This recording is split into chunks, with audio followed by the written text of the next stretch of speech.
బావా బుజ్జి బావా చెప్పే నేను వాట్సాప్ లో ఒక పిక్ పెట్టిన చూడు బావా. ఒకసారి నేను కొంచెం పనిలో ఉన్నా తర్వాత చూస్తా. ఏంది నువ్వు నేను పిక్ పెడితే చూడవా నువ్వు? అట్లా కాదు బుజ్జి, అట్లా కాదు.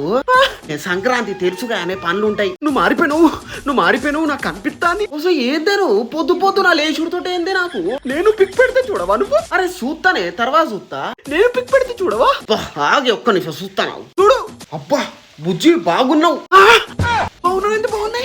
అరే ఏంది అవునవేంది బాగున్నావు అని కూడా దానే. నేను పొద్దున్నుంచి నీ కోసం స్నానం చేసి చీర కట్టుకొని నీకు పిక్ పంపిస్తే బాగున్నావు అని చెప్తావా?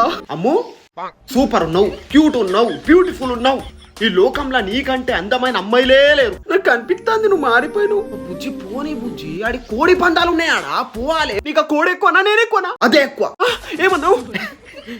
ఏమన్నావు కాదు బుజ్జి, ఉట్టిగా చెప్పినా. ప్లీజ్ అర్థం చేసుకోయే, కోపం ఎందుకు తెప్పిస్తావు? మమ్మీ ముందే చెప్పింది ఇట్లాంటి వాళ్ళని లవ్ చేయొద్దు, నిన్ను పట్టించుకోడు వాడు అని చెప్పి. అర్థం చేసుకో, బయటికి పోతానా నేను తర్వాత మాట్లాడు. ఓకే రైట్ నువ్వు బాయ్. హలో బుజ్జి, ఐ లవ్ యూ బుజ్జి, I'm sorry. I love you. నీకు నాకంటే ఆ కోడి ఎక్కువనా? కోడిలు ఎక్కడియే, నువ్వే నాకు ఎక్కువ. కోసుకొని తినాలే గంతేగాని. ఓకే బావా. బుజ్జి ఒక్క నిమిషం ఆగి, కోట్ల ఫైట్ జరుగుతుందా? ఏంది మళ్ళీ అడిపోతాను దూరపోతావు కట్ చేసి వాడు